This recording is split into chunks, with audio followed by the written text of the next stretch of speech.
falando de diagnóstico, então, a gente vai falar sobre planos de saúde.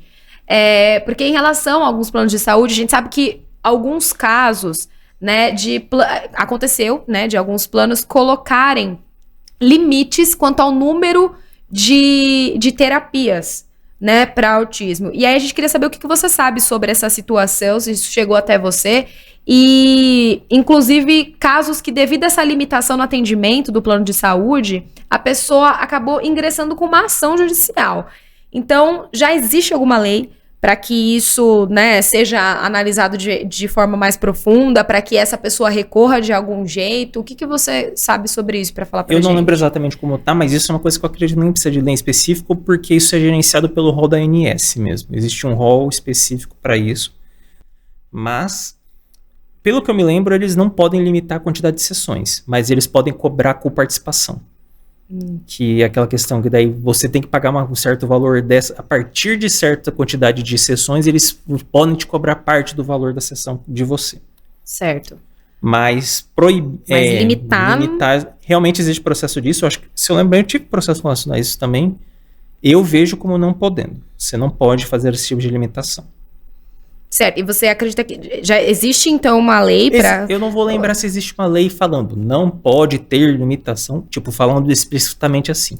Existem interpretações legais, porque a gente não pode falar que... É aquele negócio, na lei no Brasil não é só o que está escrito, é o que está na cabeça tanto dos juízes, certo. Porque não, às vezes é uma questão, às vezes, só interpretativa.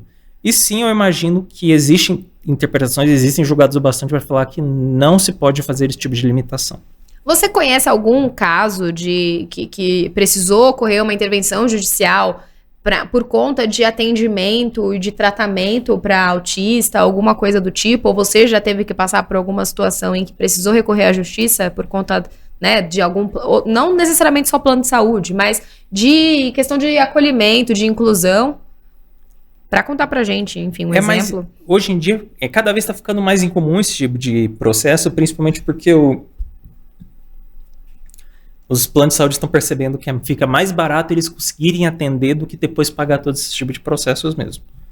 No caso, é mais comum ver a questão a situação mais comum que se tinha, mas isso mudou recentemente, era a questão de algum tipo de procedimento, algum tipo de terapia não ser coberta pelo rol da ANS. Então, o plano de saúde não era obrigado a fornecer.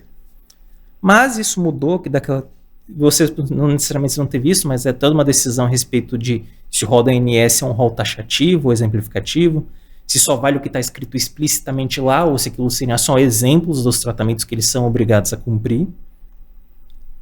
Isso ainda vai dar um rolo muito grande lá para frente, não se preocupem. Mas eles tinham recentemente teve uma mudança legal falando que o rol era realmente só exemplificativo, eu não lembro como que está essa lei atualmente.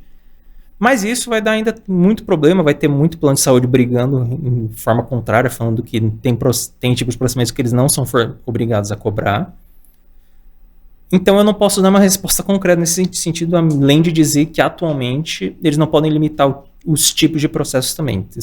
Em teoria seria o que o médico responsável indicou como tratamento.